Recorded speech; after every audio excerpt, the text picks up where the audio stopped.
Shalom adik-adik, selamat hari Minggu ya untuk kita semua. Nah, sekarang kita mau mendengarkan sebagian daripada firman Tuhan. Firman Tuhan kita hari ini diambil dari kitab Kejadian pasal 37 ayat 19 sampai ayat 22. Kita membacanya secara bergantian, Kak Yeni duluan, nanti adik-adik mengikuti. Kejadian 37 ayat 19 sampai 22. Kata mereka seorang kepada yang lain, "Lihat, tukang mimpi kita itu datang." Nadine? Sekarang, marilah kita bunuh dia dan kita lemparkan ke dalam salah satu sumur ini. Lalu kita katakan seekor binatang buas telah menekamnya.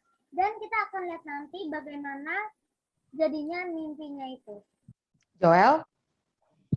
Ketika Ruben mendengar hal ini, ia ingin melepas Yusuf dari tangan mereka. Sebab itu katanya, janganlah kita bunuh dia. Cia? Lagi kata Ruben kepada mereka, janganlah tumpahkan darah, lemparkanlah dia ke dalam sumur yang ada di padang gurun ini, tetapi janganlah apa-apakan dia. Maksudnya, hendak melepaskan Yusuf dari tangan mereka dan membawanya kembali kepada ayahnya. Nah, itu tadi firman Tuhan yang sudah kita baca bersama-sama. Sekarang Kak Yeni mau cerita melalui gambar-gambar.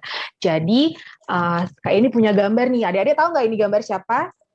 12 anak Bapak Yakub. Betul sekali. Jadi ini adalah gambar 12 anak Bapak Yakub. Ada Ruben, Simeon, Lewi, Yehuda, dan Naftali, Gad, Asher, Isasar, Zebulon, Yusuf, dan Benyamin.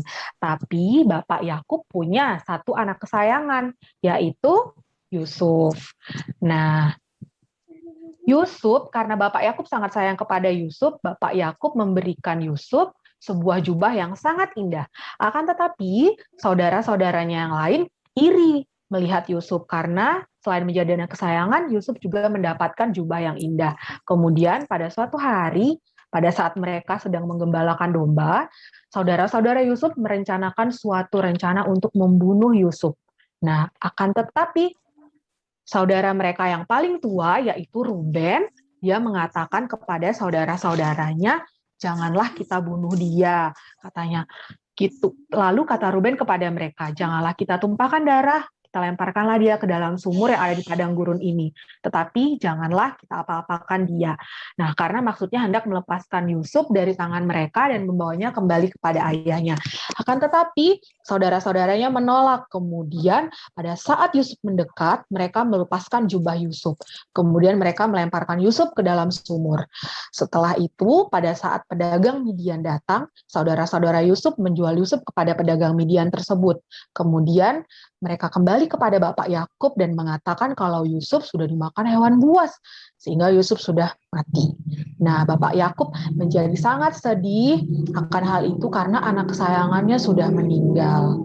Nah, sekarang kakak mau tanya, apa pesan yang bisa kita dapat dari cerita ini? Kita tidak boleh iri hati kepada saudara. Betul sekali, kita nggak boleh iri hati kepada saudara kita. Dan kita juga tidak boleh seperti Ruben. Ruben memiliki kemauan untuk menyelamatkan Yusuf, akan tetapi dia kurang tegas. Nah, adik-adik, kita jika adik-adik memiliki sebuah keinginan, adik-adik harus berdoa dan berhikmat kepada Tuhan, supaya Tuhan memberikan adik-adik hikmat yang dapat membantu adik-adik dalam melakukan tindakan yang sesuai dengan firman Tuhan. Nah, adik-adik juga nggak boleh memelihara sifat iri dan benci di dalam hati kita. Kenapa? Karena sangat banyak kerugiannya. Contohnya pada saat Yusuf mati, nah Bapak Yakub menjadi sedih. Kemudian Yusuf dijual, kemudian dibuang ke dalam sumur. Nah, itu kan juga merupakan suatu kesedihan yang dialami oleh Yusuf. Jadi, kita tidak boleh memiliki sifat iri dan benci di dalam hati kita karena sangat merugikan kita. Demikian firman Tuhan hari ini. Sampai ketemu minggu depan. Dadah.